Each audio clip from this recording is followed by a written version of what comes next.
Guess who got brands talking? Brandlive.co.za. Good morning. You're on with Gossip with a Quill. Today, there's been a little bit of a change in the format. Unfortunately, Prime Circle's flights had changed at the last minute, so I'm not sure if they'll be able to make it today. And above that, Erica's not here with me today because all the traffic lights in the area is out.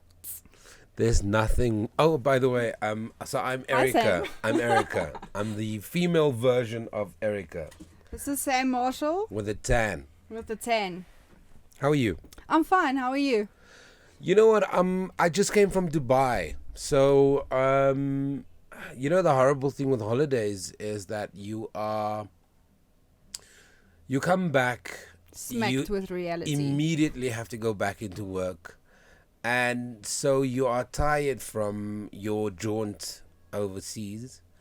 And then you go straight into work, and it feels like it is an incredibly painful process because you have to kind of reorganize your mind, prioritize certain stuff, and then get back into the swing of things, bearing in mind that nothing stood still while you were away. So I'm kind of playing catch up, but then I've also come back with some great ideas. Motivated a little bit differently, and I think that's maybe the reason why I'm not sleeping at the moment. But there are some really good things that I can see in the not so far distant future. Good things like? Like, you know, innovation is something that excites me because I think ideas around innovating your own business, innovation around oneself, creating and constantly keeping your eye on the ball. And I think what happens is, especially when you're an entrepreneur, you can get sidetracked quite a lot and quite easily because there are other things that become important. But I think it becomes even more critical that you kind of get back to Base. the foundational stuff. And it doesn't have to be an hour every day. It could be for 5 minutes. And when you do it for 5 minutes, you're able to spot mistakes and things and Yes. realize, but we're not efficient enough. We're not doing what we should be doing here. Little things like starting a show 30 seconds late. All of those kind of things are things that we need to strive to get perfect, because believe it or not, the rest of the world, where depending on where you are, runs perfectly. Yes. And so if we're gonna compete, we need to start operating in a space that's almost near perfect. If I'm making any sense. You are making sense. And you know, I just came out of Dubai where a lot of things was almost perfect. China like that was for me, Hong Kong. Mm? Yes, people thinking, oh, China, Hong Kong, it's stinky, it's chaos. Yeah. I found Efficiency. everything works. The train system, you know, we don't really have a train system in South Africa. No, we don't. Well, unless you consider the Gautrain. Which but then is ordinary always breaking down. No, but and late. ordinary people don't really use the Gautrain. And Yes. I mean ordinary, I mean a particular group of people within an economic cluster don't use the Gautrain because it, with all due respect, it's expensive. Yes. You know, and if you do a comparison between the Gautrain and the ordinary metro rail train, the price difference is dimensional. I mean, you're buying tickets at a completely different price scale. I think I might be completely wrong, so nobody must shoot me from Gautrain, but I think it's 80 rand upwards to just travel one way or have a return, and most people can't afford a one-way No. trip at 80 rand. It's Hong ridiculous. Kong's trains were really cheap. Really, So was really Dubai. cheap. Yes. Yeah. And what do you think, if coming from both of us, we're entrepreneurs in our own way, how does one keep on top of things all the time? It's difficult. I find it difficult sometimes, and it does come with practice. For But sure. I do slip and I do freak out when, like you said, the show starts late or Yeah. traffic lights are out and you can't get to where you need to get, or the internet's down and you can't do your live event. Yeah, I think the thing with entrepreneurship is consistency. So for me, the big thing is that there's no perfect metric or system. And even a perfect metric or system needs a group of people to constantly watch it. to constantly engage with it. So you need a support system. You need a support system, but more importantly, you need to be able to support yourself mentally and emotionally. So So you need to empower yourself with tools where you can fix quickly and for sure, but also don't sweat the stuff. Because there's enough to sweat about. Yes. If you're running late, you're running late. you can't change it. Because you can imagine if you get into a car accident, that takes you out 5 months if you're lucky. That takes you out 2 weeks. It takes you out. Your car gets broken down, and if your car is not only your way to get to work, it's the all-consuming nexus for your entrepreneurship space. It takes you to work. It moves your staff around. It picks up goods. If that car is taken out of the equation, I mean, that's like cutting your feet out from under your legs. I mean, so it becomes difficult to move. Yes. So it's not sweating the small stuff if you're an entrepreneur. It's focusing on it. It's making 100% sure that you can engage with those things. But if you're running late, if you can't get to an invoice, don't sweat it. By the way, if you send that invoice at midnight anyway, the person won't even see it at 9 o'clock in the morning, and that's the reality. And when you rush it, there's going to be a oopsie. I've learned that. There's that an when I oopsie. rush things There's an and oopsie. when I do things in a panic state, I'm going to make a mistake. And if you're an entrepreneur, I think that the big thing is to every entrepreneur. It doesn't matter to me who it is, has an aspect of the entrepreneurial circle that they hate. So whether it's administration, whether it's creativity, whatever it may be within that universe, there's an aspect of it that you hate. So instead of spending a lot of time on something that you hate, create checkpoints so it doesn't spiral out of control. All right. But spend 10 minutes a day on the thing that you hate, so that you don't have to do it at the end of the month and try and catch up with 30 days worth of. And it becomes easier the more you do it. And speaking about consistency, I find that as a mother, as someone that has 2 jobs at the moment, now the show and the writing, if I don't write at least 1 hour a day, like you said, consistency, it makes a big difference at the end of the month. For sure. 1 hour a day, you can't the whole time, any task for entrepreneur or as a writer, when you step back and you disengage for a few days and you go back in, then you have to start from the beginning of, say, the section again and do everything over again. Yeah, I'm finding that at the moment. But for me, the other thing is also about entrepreneurship and the entrepreneurial spirit is that, I know I might get flack for it, but there isn't really a right or wrong if you are still invoicing. I know that there's efficiencies you can put in place. I know that there are mechanisms that can streamline your business. I'm not talking about that. But I'm talking if you're an entrepreneur and you're running a socks business, for example, and you're not getting out and you are meeting your quota of people for the month, and you're selling 15 pairs of socks a month and you're able to invoice, and as long as you're doing that, I think you're on the right path.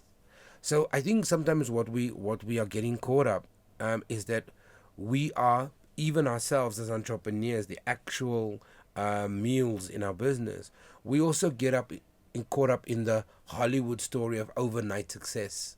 And sometimes you look at somebody and you hear that they've made so much money and you go, it should be me because I'm working hard and all that stuff. But I holistically believe that, and it's not a question of your time will come when your time will come. It's just a question of the concerted effort is the sum of the mass. Eventually, the connections, the work, the time put in, it pays off. It pays off, provided that you've put the time in. But also you're clever about the time. Yes. So you're productive around that time, and you understand what the outcome is, and if you can do that, it might not translate into $1 million. It might not translate into $1 billion. But it will make a difference. But it will make a difference. And that difference will be a stepping stone to the next difference, to the next difference, and to the next difference, and to the next. We can apply that to the publishing industry too. Eric and I, we're firm believers of that. What you put in is what you get out. And I'm finding we've signed on a lot of different authors under Firecall Publishing, and Eric and I we're very successful in what we do.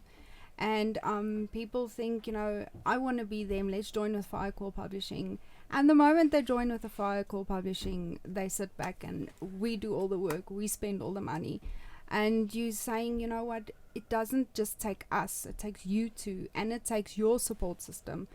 you need to just keep at it every day. You need to work on it every day. What you put in is what you're going to get out. And I think at the heart of what you're saying is, and this is maybe where for me, funny enough, that's actually where I met our engineer. I was a guest at an event, and that's where I met Andipe. And for me, the key aspect that is very, very important, somewhere along the line, it might not be in the genesis of the idea, but somewhere along the line, collaboration is critical. And collaboration isn't necessarily a 50-50 thing. Collaboration could be 90-10, could be 80-20, but at some point, and especially today, there's no concrete success story for anybody who hasn't collaborated. Whether you're a fashion designer, you're going to have to pull on your end. Whether you're a singer, you're going to have to do a little bit of marketing on your end. Even and you have to think smart about your collaborations. 100%. Eric and I were discussing it last week. We call it cross-promoting. Okay. So you will promote me, I will promote you. What if we join together and we do like an event? And your readers or your audience or who you're targeting will come and mine will come and we meet each other, one rubs off on the other one. 100%. And if you can have 5 people join together in one event and those 5 people bring their families, support system and cross, contaminate each other's ideas and friends, and it just explodes from there. For sure. And I think what you're also talking about is this organic stasis, where if you're going through this organic process of and I know lots of people used to do it. They used to do it in the olden days where they used to sell encyclopedias door to door. And that was as organic as you could get. You couldn't get more organic than knocking on someone's door. I remember when I started working as tele sales. Oh, this is like, 20 years ago? Yeah. Oh, and you used to have to take a physical phone book and start paging. And then because I'm Afrikaans, you look for the Afrikaans surnames because you can relate to them. For sure.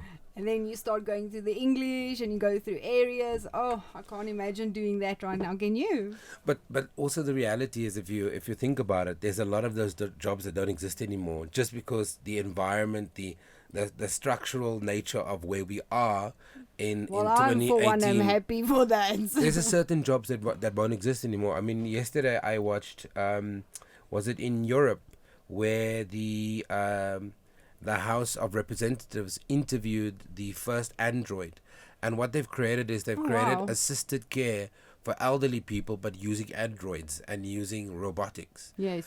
And they were doing a Q&A with the robot. With the robot. Yes. And it's the first ever recorded interaction between a conversation between an actual robot and Did you watch it? I watched all of it, yeah. It's on my Twitter timeline, if you go on my Twitter timeline. What's your Twitter timeline? It's Marshall Sam. Marshall Sam. So it's my surname and then my name. And Sam with double M. Yeah. Yes. And Marshall with 2 L's. And it was quite fascinating to see this engagement. And then you start understanding that it's across all industries. I mean, for example, Canada is now the second country to legalize cannabis. And within the framework of the last 2 months, there's a company called Tilray that's worth $9 billion that operates in the cannabis sector. Yes. Another cannabis company has been bought out. Everything affects each other. So now we're living even in closer proximity to things and each other. And you will be surprised how many people actually are coming out of the woodwork saying, I smoke, and you're like, what? I mean, they're speaking about it everywhere on the radio, and Coca-Cola is creating a cannabis drink, so they can diffuse cannabis with some of the stuff, but they're not the only ones. There are many, many people. So the Tilray CEO was interviewed. And he was saying, and they were talking about cannabis as a disruptor. Yes. And if you're considering cannabis as a disruptor, then you've got to think food, clothes, medicine. You've got to think products, all kinds of byproducts, skincare, hair, it's a big you name thing. it. Yeah. Yes, fuel. I know they make fuel out of it. Yeah, there's a whole bunch of industries that's affected by cannabis, or that cannabis can support or lend its kind of special attributes to. Yes. So, coming back to the entrepreneurial thing, I do think at the moment that there isn't a single organism in its pure state, it is about collaboration. Yes. And if you collaborate with someone, networking is one way. But if you're collaborating with somebody, it could just be the collaboration could be a mentor-mentee relationship. Yes. And so we need to have access to that. But I think what we are also finding is that as entrepreneurs, we don't really use cell phones and technology the way we should. There's something very archaic still about the way entrepreneurs operate, to be honest with you. Really? Yeah, from the way I engage with entrepreneurs. I mean, for example, I'll give you a practical example. I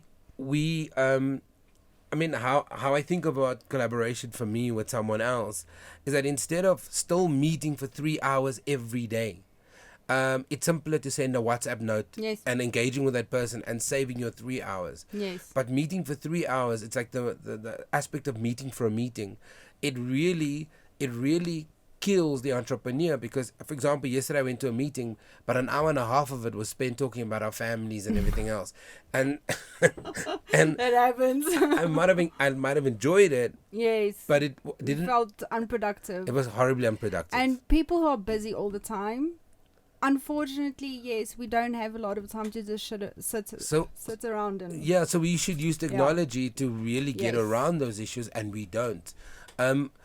One thing I don't see a lot of entrepreneurs do, for example, is entrepreneurs are still making notes in their books, and those books get lost and all that stuff. Use technology to record the meeting so that you can able then to go back and then be able to be a lot more functional around what the context of the conversation was. And make sure you're backing it up because my phone was stolen 2 weeks ago. So you've lost a lot. Sam, ek wil huil. Because I don't want to take out another contract. Another 2-year contract. It's a prison sentence. I don't want to do it. So I get my old phone, I back it up, it works for a day. I get a phone that I'm borrowing and it's so old, even though it is a Samsung, it's not linked, it doesn't want to link to any of my accounts. So now I'm sitting, I have no contacts, I'm like in the dark, floating around in space. That's like walking on crutches. You know? It's stressful. It's very stressful. and you know, yet again, I reference Dubai, but I can reference Turkey that I've been to, or any of the other countries, that there are something structurally unique about how they understand it. I know we're doing a lot at the moment to get entrepreneurs, but I feel for me it's very disjointed. There are just too many things going on in too many different pockets. South African, I don't want to be negative, but I feel we're very competitive towards each other. We spoke about this before. Yeah. Everyone sees everyone else because we're all a developing country, and we're in the time where everyone wants to stand out. Everyone wants their voice to be heard. So the other people you kind of like shut down and say, I'd rather have my voice heard than who are you? So we need to get over that. We need to learn that we're here to help each other. For sure. And I'm gonna push back a little bit on that because I just don't think I see a light flashing in the distance. I think you're gonna have to take an ad break on your show if you look there. I don't mean behind you, I mean in the studio there's a light flashing and I saw it reflected in the glass. Blonde, you have to be like really specific. Let's take an ad break, and when we come back, let's talk about, because honestly I believe that the spirit of Ubuntu, it is possible, but I honestly believe it needs a push. Not only that, but it's got to be very specific. Embraced. If there were 50 entrepreneurs here, we all can't collaborate, and that's just the reality of it. Some of us are a lot more strategically aligned and it'll work, and for others it just won't work. Got you. Let's take a night break. Let's go. Live from 27 Boxes in the heart of Melville, this is brandlive.co.za. Have you ever thought about the power of social media? Social media has the power to make your business grow. Yeah. Why don't you let us manage your social media? Because our business is to see your business grow. Visit us at www.beastownmedia.co.za. Making a bold statement yet blending into the surrounding suburbs of Melville, 27 Boxes is a realization of edgy design and practical implementation. A radical departure from the shopping malls of our generation, yet not a return to the high streets of our youth. 27 Boxes showcases the best of a shopping centre set in a garden, surrounded by the bohemian suburb that is Melville. 27 Boxes, shop, play, eat. Whether you're an athlete or just going about your day-to-day business, use Turbo Freeze on the go for any pain relief or inflammation. It's the #1 pain relief formula. To find out more, log on to our website www.turbofreeze.co.za. Harnessing the power of talk radio. Brandlive.co.za. And we're back with Gossip with a Quill. Erica and Prime Circle have been delayed, but with me I have Sam Marshall. For those who don't know who Sam Marshall is, Sam Marshall used to be a presenter on, I think I got to know you from Super Sports?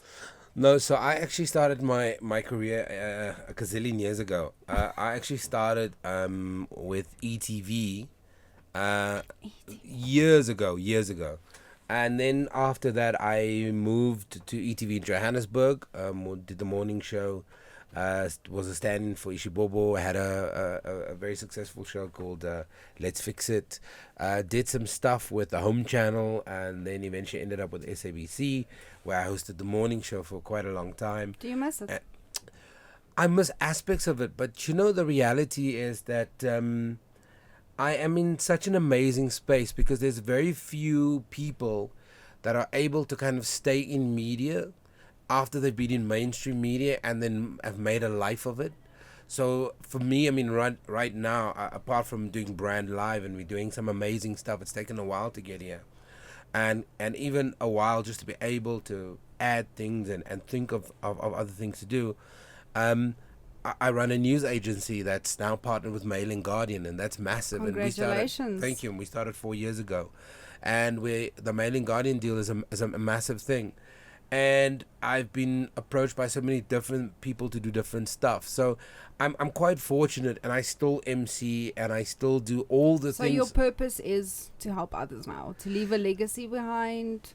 Well, I don't want to sound sanctimonious, but my purpose is really to empower my children. Yes. And to leave something for them. To leave something for them. And also entrepreneurship is something that I think is a gift you can give your children. Yes. It unburdens them from having to structurally try and fit in, and it kind of teaches them that they could create their own. Yes. And that's what entrepreneurs really do. Yes. They create their own. Yes.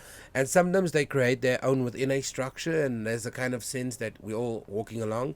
And sometimes you are a disruptive entrepreneur. You change the game, like an Uber, or many of the other organizations that have come up, like Microsoft did in the 70s and the 80s. The way Amazon is doing now, the way drone technology has changed the way we can film.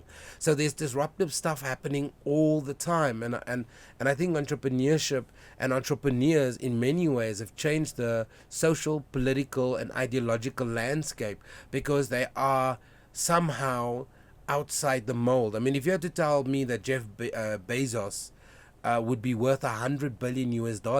Gosh. And if you had to tell me that the owner that created Spanx would be $1 billion business 10 years later, or that a company like Tory Burch is $1 billion, or that a weed company could be valued at $9 billion US, I would have told you you're crazy, and many people would have. Yes. And that's our reality. WhatsApp dominates our world. Facebook is a critical part of who we are. Elon Musk. I mean, this is interesting. In Dubai, it's the first time in my life that I've seen so many Tesla cars. The Tesla car is beautiful. In Hong Kong. We were in one to the airport. They are beautiful. They are beautiful. And luxury. And then the ability to walk through a Tesla dealership is something that I haven't experienced here. Yes, not yet. But these are all guys that are changing the way we engage, and they're not necessarily politicians. They're not the Mahatma Gandhis of the world. They're entrepreneurs, and they're forcing us to think differently about how we communicate, act, how we engage with each other, how safe are we. Technology is really, in many ways, the elephant in the room. The elephant in the room. Yeah, it's with us Are all you the referring time. to me losing my phone? Well, that's not an It's elephant. okay, I'm still sulking. That's a Samsung. Yeah. I go through phones like they hate me. I think Ye- I'm on like my 6th phone in the last 3 years. Yeah, my all my last phones were stolen. So Gosh. and 2 of them I was pickpocketed. So I'm probably a pickpocketer's dream. So because I got pickpocketed a couple of times. I must be Samsung's dream because mine always end up in the toilet. Don't ask. I don't want to know. But to come back, yeah. So media, and then I've been able. I'm also fortunate that I come from a bit of a media family. My brother's incredibly well known. What tips would you give for students now trying to get into the media industry? If they want to be a TV presenter, where do they start? A beautiful opportunity is that they don't have to be a TV presenter in the conventional sense. Okay. Because you don't need to go to a SABC and knock on their door. The SABCs of the world are dying, and they're dying not because they. I'm not saying that the death is imminent. Yes. I'm saying that It's the going. cell phone is the most powerful device that you will ever own. Yes. It is instant. You could, for example, upload your own content. You Yes. could create funny content. For example, YouTube channels. YouTube channels. So if you want to be a TV presenter, I think what you now need to think of is content. Yes. And content is a differentiator. It's not the voice. There are many Yes. voices. Yes. But it's the content. And I always say to people, just because Coca-Cola is there doesn't mean you don't have Pepsi, Jive, and everything else. It just because somebody has done it doesn't mean you can't do another version So of let's talk about content. I Yes. can also use my experience this week for the authors out there. A tip that really worked for me this week. it. Yeah. I started doing some little excerpts, Yeah. putting a nice sexy pic of, say, the characters. Yeah. And I got my ranking jumped up a lot this week.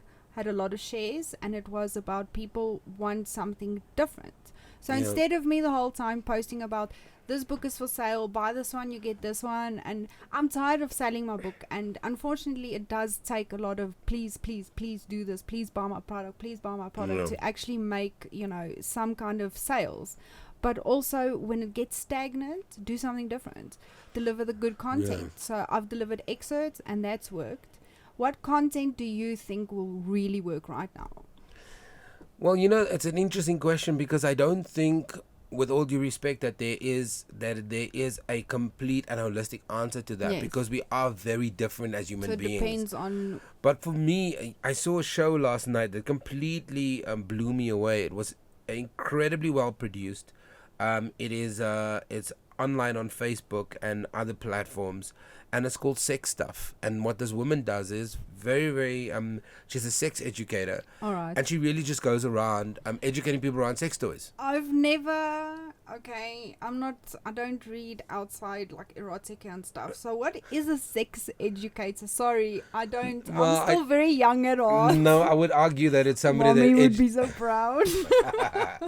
I would argue that it's somebody that educates you around your sexual opportunities, your needs, all of that kind of Sexual stuff. opportunities. Well, opportunities Sam? within a relationship. And I think sometimes, and not to Okay. advocate for that person, but I think we can be fair that most couples that have been in a long-term relationship Yes. really have to go outside their minds to spice things up. Okay. And also, like I was saying, that a lot of couples, what we end up doing, not that I'm advocating for that, is that we get into a cycle of language where if you actually count the word count and you think of what you say to your partner, you're going to realize a lot of what you're saying is repetition to your partner. And so you're not Yes, really I got you. introducing new things. Which is the same which we just discussed about posting about the book, so change the content. So change the content, and you can Okay. only change the content if you change the experience.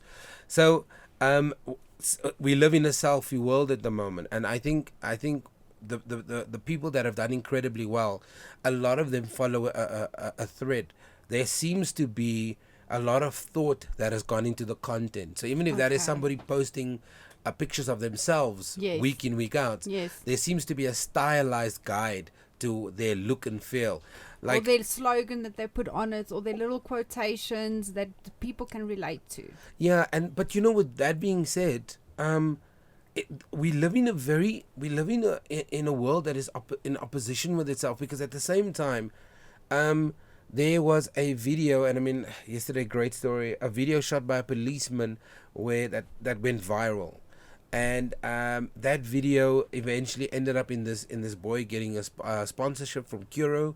The mother got a job. It changed their lives. Wow. So I think to answer your question, the human interest story is always going to get eyeballs. Yes. The human interest story, for me, if you even understand media, human interest is a key driver in a newsroom.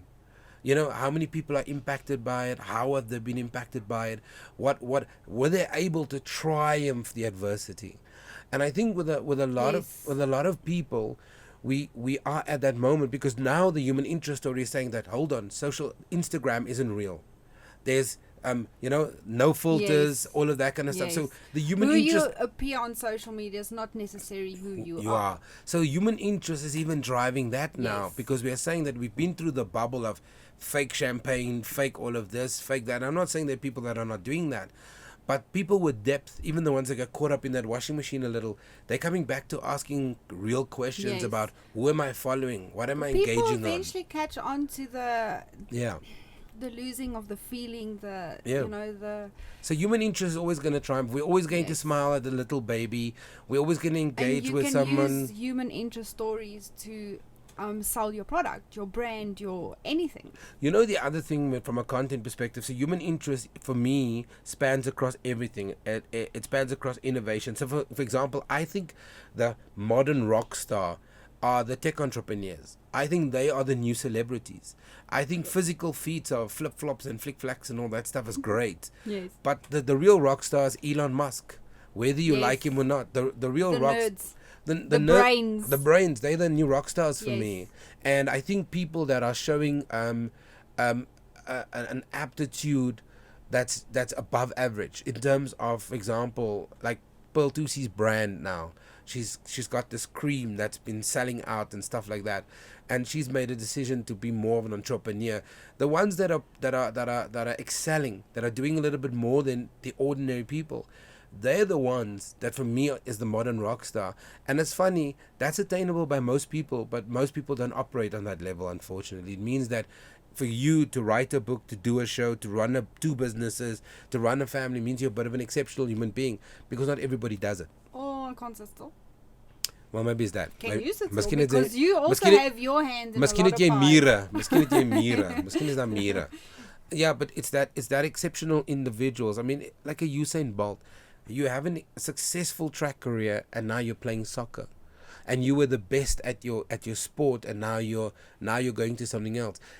I think we're living in an era of exceptional human beings, and I love it. and the exceptional human beings can be, for example, that entire soccer team in Thailand that survived in a cave And I for a think week. that is rubbing off on a lot of people, because, like you're saying, exceptional people doing exceptional stuff. And the more you just like adapt and get successful at stuff, and you have this, it's all about the mindset. You think to yourself, you know what? And I've done that since the beginning of my career. I'm sure you have too, because you've come a long way and you've beaten a lot of odds, Yeah. been through a lot of challenges where people told you, no, you can never do it. If you just have the mindset that it's already done. You just have to walk it. Like, point B is there. Now you just have to walk it. But you know, I always believe, and I say this, that for me the thing is, and the ultimate gauge of a successful person is yes, there is a gauge of a successful person. It's the person that lives the life, can travel all the time. That's one measure of success, and that will Yes. always be a measure of success. You think so? Always. I mean, there's not a single person. I mean, for a singer, a deal is either, the measure of success either has to be in sales, performances, or traveling the world. Okay. No singer in the world wants to sit in so their you're room. saying from society's point of view, this is how they measure success. And How would the artist, though, measure his success? well, I mean, look, the reality is, if the artist is struggling to feed themselves, can't put food on their table, you're not a successful artist. And I'm sorry if I'm offending artists. No. You can. It's the same with a person who writes a book. If you're not selling any books, and you're not able to live with it, you're not successful. Okay. And if you are doing it part-time, and it's a part-time job, and your success is just putting the book out, that is okay. But in the truest sense of its form, Usain Bolt's success won't be to come third or just be able to run in the race. I know that's what we like to tell our Yes. children, but the reality is we actually want to win.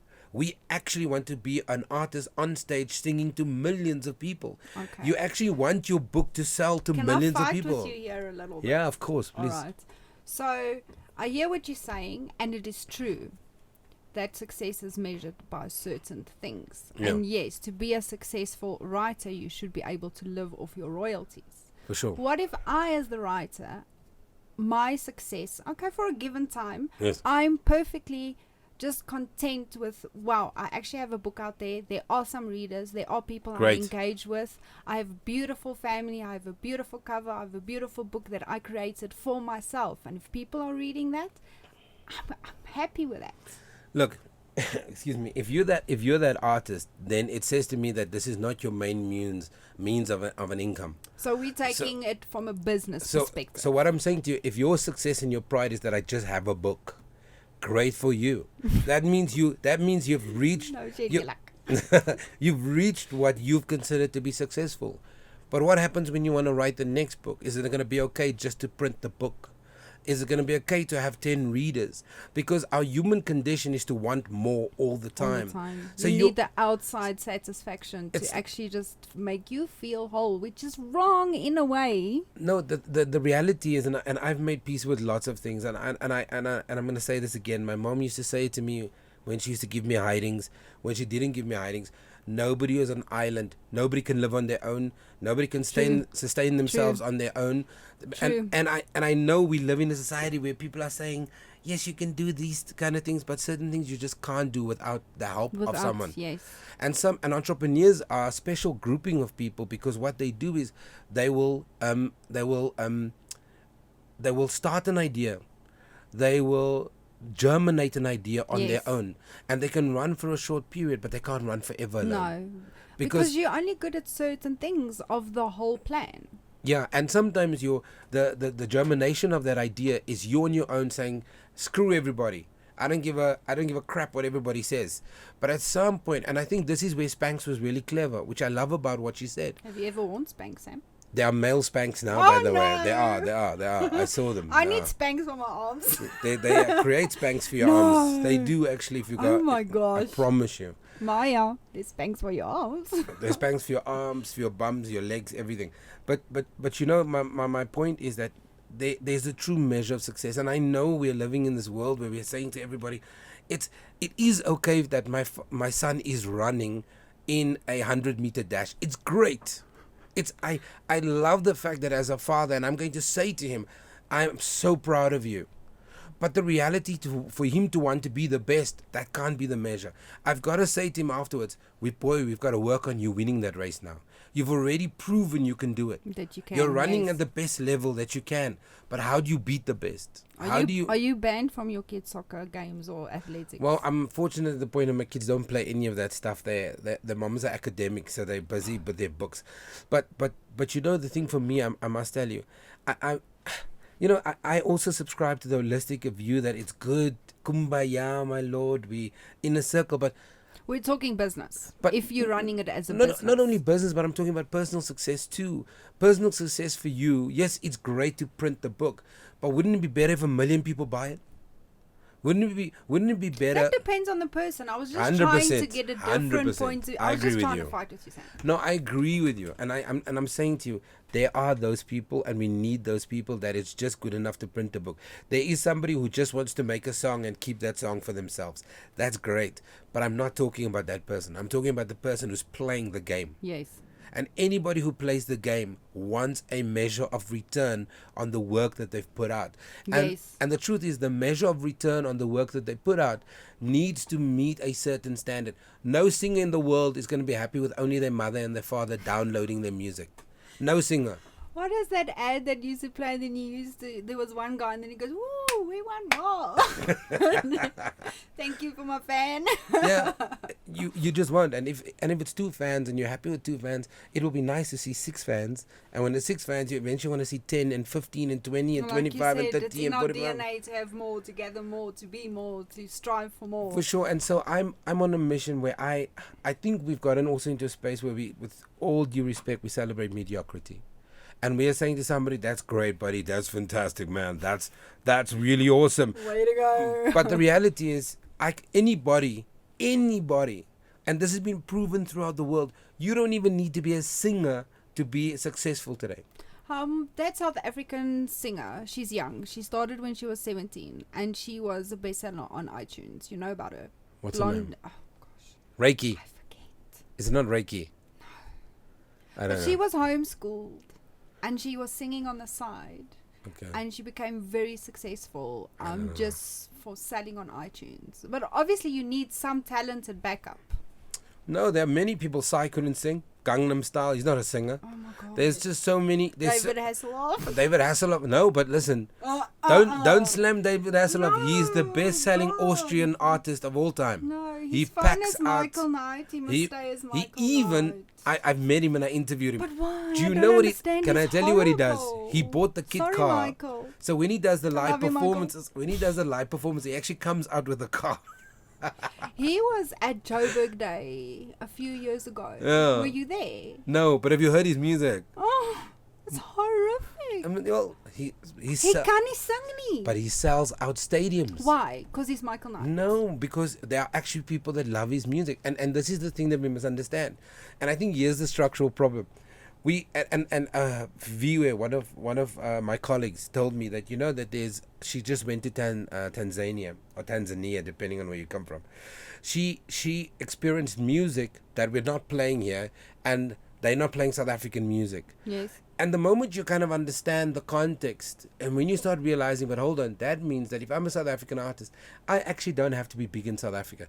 I could export my music to Senegal. Yes. And I could be, even if I never sell a stadium here or a seat here, I could pack out stadiums in Senegal. What's wrong with that? I feel a bit of I get like a fake syndrome because Yeah. Eric and I we sell a lot of books in America. For sure. We do book signings, and the first book signing I did in America, I sold out my books in an hour. And I Fantastic. made more in that hour than I do a year. And I was like, yay. And then I get back home and I'm like, but nobody cares about me. But you know what it is, and you see that's the but also how have you looked at the communication strategy? Have you taken a picture of that long row of people and then say South African author sells out her books in America, and then you tag all the media in it? Somebody's gonna care if you make the effort to put it out. Okay. Now and remember what we mustn't forget. The news cycle is incredibly fast. I say that to my team all the time. I literally sit on Twitter and go through news platforms after news platforms. Do you think it's a good idea for an author or anybody running a business right now to have a PR company?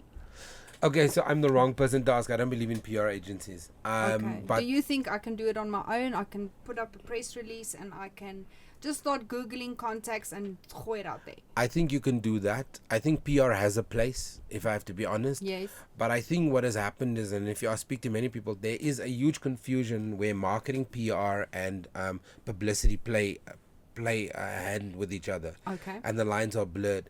But to answer your question, I think you can absolutely do it.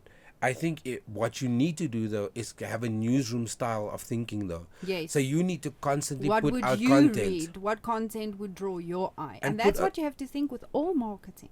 But also find out who is your audience, because not every journalist is your audience. Yes. So sometimes you send something to 702 in its infinitum and you think, they should be thinking. Maybe Azania Musaka is your platform because she interviews authors, or Eusebius after 10 o'clock when he's doing the book slot. Maybe you should be sending him something during that book slot time. Don't send it to him at 9 o'clock in the open line because he's not focused on it. So, That's a good point. So it's really about engaging with the media and understanding what you... And getting into their heads. But also, not even that. Just listen. Yes. People don't listen. Listen to... If you want to be on a platform, listen to the platform. Yes. And then you start understanding, every It's Tuesday. the same as sending a book inquiry out to an agent. You have to read about that agent because that 100%. agent, I've learned in the beginning when I started, I just spammed every agent. And then you learn that it's content. And you 100%. have to research the platform or the agent that you want to reach. Yeah. And you read about what she likes or what he likes, what he's into, what are the books that he represents. And then you must decide, is But- this going to be a waste of my time to send it? Because trust me, if you send it to someone that doesn't read YA, For sure. But here's the other thing, though. Does it have to go to an agent? Here's the thing. some people still want to go that route, but No. you don't have to. You don't have to. But here's the thing. I believe that a cycle, and this is just me. I believe that Hollywood at the moment is so diverse that I love it. you stand a much better chance as a black actor packing up everything, moving to Hollywood and getting a job within a year and a half. Because, and I'll tell you why. If you look at the trends in the last 6 months, you've had more movies hit mainstream Hollywood where the lead has been black than you've ever had in the history of Hollywood. Because finally someone had something to say about it. For sure, but also And I actually watch movies now and I think, where's the black guy? Sorry, I don't want to be like that person, but I For do sure. because I want to celebrate with them. 100%. But the biggest Marvel Universe film is a Black Panther movie. Yes. And so Laura Croft. Have you watched Laura Croft? I There's have. a guy from Joburg. yeah, I think so. Yeah, I've Yes. seen it. Yeah, but and also if you consider what that means for Hollywood at the moment, so a movie like Fahrenheit, for example, had Michael B. Jordan in the lead. Yes. That movie would have been a white guy 2 years ago, and Oh, this is a yes. black guy. And then you see a guy like Michael B. Jordan who's released 5 films in the last six, Yes, he's 7, everywhere 8, right 9 months. now. And so it tells you that diversity is very, very important. So if you're a South African artist now, go to Hollywood. If go It's and worth the pitch. risk. But here's the other cool thing. Do you know that right now we could do a test? We could call Scooter Braun's agency, who manages Justin Bieber and a whole bunch of other people, and we'll get to a receptionist that we could have a chat to. In the olden days, you would have to go, who manages Tom Cruise again? Yes. You don't Yes. have that problems Yes. anymore. You know, I'm not saying you'll be able to speak to Scooter Braun. No. I'm saying you'll get to as close to as his PA before you get shut down if you don't have a good idea. Do you ever listen to 5FM?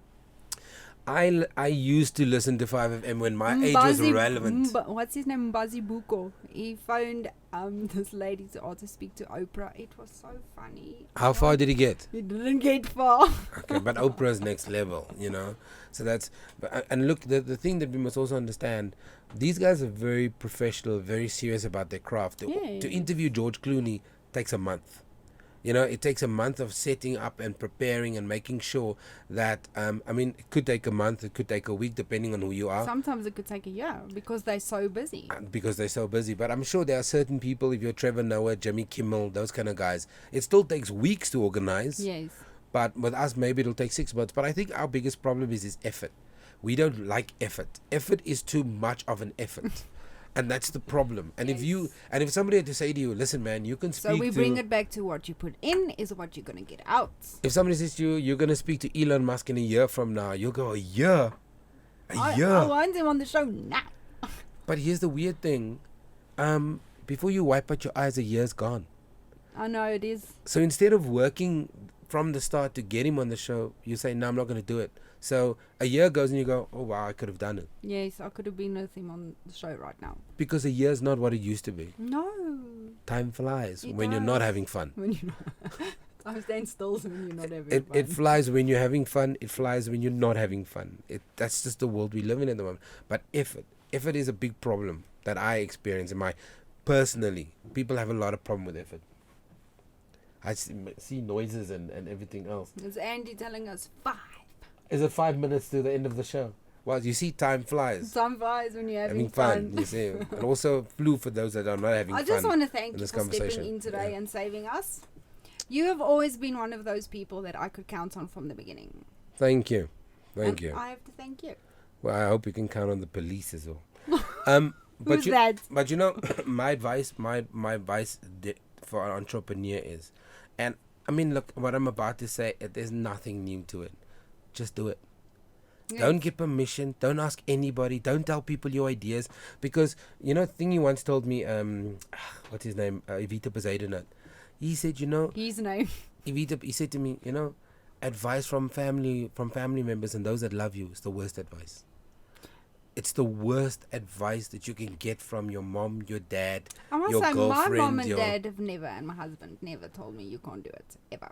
No, and you know, they don't say you can't do it. they ask you questions that make you think you can't do it. Because then all they play mind games. No, because their genuine concern for you is so To much. protect you. It's to protect you that they To say, yeah, but protect what you. about this? And then the idea that, like, for example, honestly, to start a socks business, you can have a socks business going by next week Tuesday. But You by just need $5,000.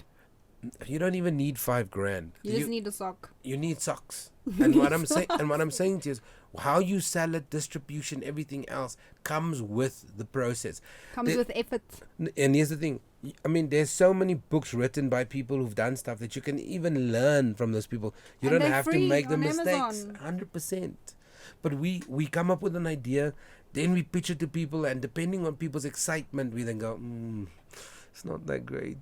Yes, but you need to carry on going, because if you're not excited, the people are not going to be excited for you. But you don't need them to be excited for you. Exactly. They can be I'm excited. excited for myself. They can be excited once you've done it or haven't done it.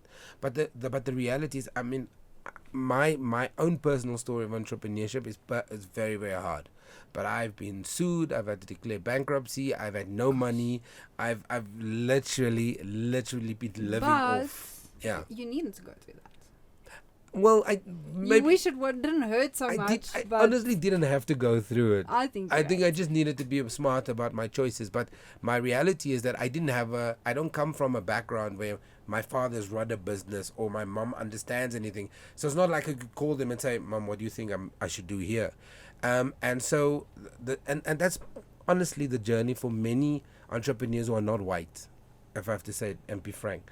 They don't have the support system to be able to go back into it. So it's and many times when we hear the stories of the Richard Maponias of the world and those kind of people, we forget that a lot of them were pioneers because they were doing it even at a more difficult time than Yes. what we're doing it now. Yes.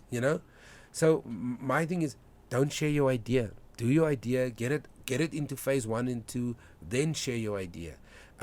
Walk the journey alone if you need to. And once You'll be stronger for it. and once you can find the right person to collaborate, don't collaborate with friends. Friends are they're useless unless they have a good business background, they've studied. But don't get into a goodwill partnership. Goodwill partnerships don't last because they're immature. Yes. And it's tricky. It's fickle. It's fickle. I mean, I was watching Alan, I think it's Steve Allen, one of the co-founders of Microsoft. Bill Gates wrote a blog about him. Yes. And he talked about how they started. They knew each other since they were in school. But also, more importantly, when he got into a relationship with this guy, and I mean a business relationship, it was somebody he was looking up to, who told him when they were at school that microchips and all that stuff would be the Yes. future. Yes. And so Bill Gates attributes his success to Alan. Yes. Without Alan, he wouldn't have, and they've understood it. Laurie Dippenaar, I was listening. But Bill Gates is more successful than the guy actually just spewed Yeah, out you there. know, some I people hear are what just you're a saying. face. But Laurie Dippenaar and the guys who started R&B, they were in partnerships for more than 40 years. And I'm not saying that people don't have arguments, but if we can keep what the goal is ahead of us and it never gets personal, then collaborate, then have a Yes. partner. Yes. But until you're mature enough for the partnership, Yes. don't partner with anybody. Yes.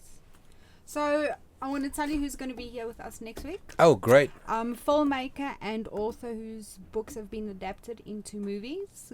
Gareth Crocker. He's at the Films Cannes Festival. Wow. So and what he'll be movies? Famous movies? He made a series Django. Did you watch it? Django. So it's Not Black- Django, right? Django. I'm sure it's Django. So it's like a supernatural X-Men, but the lead is a black man Oh, Django. in Johannesburg. I'll go and Google it. Django. Yes, just Google Gareth Crocker and he's all his books will come I out. should have called the person Sam. Django. That's a difficult name. Ja, is nou wel lekker. It's like if you have to tell somebody who saved you, Django saved you. Doesn't sound right. Django. It sounds like a sexual disease. Django. Oh no! Like, you you know- are overtired. No, but listen, you know when you You're sit... overtired. You're gonna but- get sued but- again, no, Sam. but you know when you sit in front of a doctor and the doctor says, "Sorry, sir, I've got to tell you, you're suffering from Django." The first thing you do is call everybody I do not know this guy. Django. I mean, anyway, it sounds interesting. Yeah. Yeah. Yes. Thank you very much for having me. Thank you for bailing us out today. We really appreciate it. And thank you for hosting and collaborating. And Final having question. Brand What's the Life. plan Yes. with Firequill? What you guys are doing for the rest of the year? We trying to publish 2 books for every month for the next 3 months. And how's it going?